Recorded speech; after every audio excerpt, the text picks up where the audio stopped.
the 24th of November 2015, Turkish F-16s shot down a Russian warplane for violating Turkish airspace.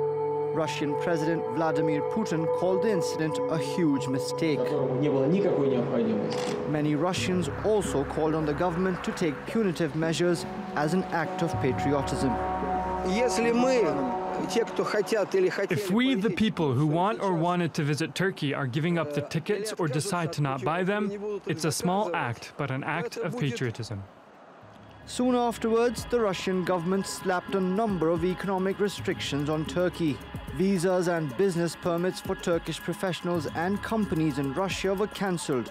While this hurt many Turkish businesses, construction firms suffered most.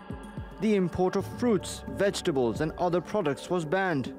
And chartered flights to Turkey were suspended, taking a heavy toll on the tourism industry. In June 2016, the Turkish government moved to mend bridges with Russia. We had no wish or intention to down a plane of the Russian Federation. I share their pain with my whole heart. This helped speed up reconciliation between the two countries, and restrictions on Russian tourists traveling to Turkey were lifted. But other sanctions remained in place. When Turkey's President Recep Tayyip Erdogan met his Russian counterpart in Moscow, the ice was finally broken. And officials from both sides confirmed the remaining sanctions would be removed. So Turkish workers, businesses and exports can enter Russia once again. But the Russian president has still not lifted the ban on the import of tomatoes from Turkey, saying he's extending it to let Russian farmers recoup their investments. Mobin Nassir, TRT World. Well, I'm joined now by Emine Nur Gunay. She's from Eskişehir. She is a member of the Turkish Parliament. Emine, thank you so much for joining us on Money Talks this evening. Let me ask you about relations. Are they now fully restored and back to normal?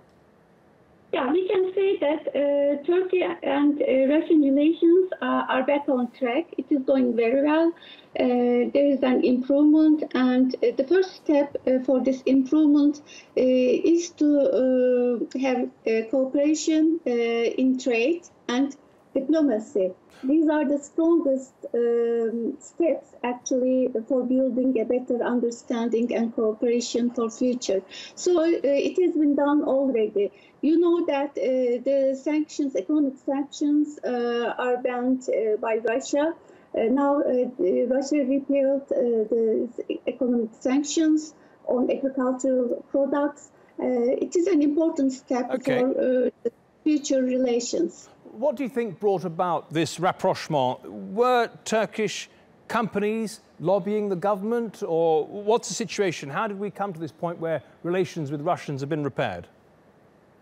Actually, it started with the meeting between two presidents in Sochi, and they founded the infrastructure for better relations. Then the economic sanctions were repealed, and then there are some very important business projects between Russia and Turkey, like the Turkish Stream and Akkuyu nuclear power plant, and now they are going very well actually. And Turkish-Russian Business Association announced that Turkey has created more than 100,000 jobs in Russia.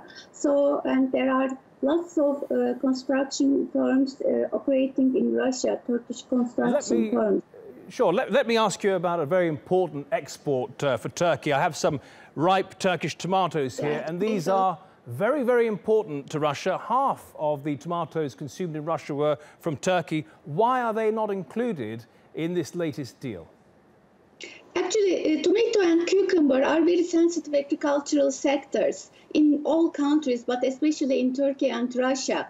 And of course, there are a couple of reasons why there's still sanctions on tomato. The first one is that while there are sanctions for Turkish tomato exports, Russia provided this shortage, tomato shortage from Ukraine, Romania, and Belarus. So it will take time to again enter the tomato market. Another reason is that Russian government provided loans to tomato producers in Russia, and they want to limit or control the import of tomatoes until the loans are repaid by these tomato producers. Okay. That's the second reason. And again, as I said before, this is a very sensitive sector for Russia too. They want to control, or they want to encourage domestic tomato. That's a very good point. Yeah. Okay, Emine Nur Gunay, thank you so much for joining us.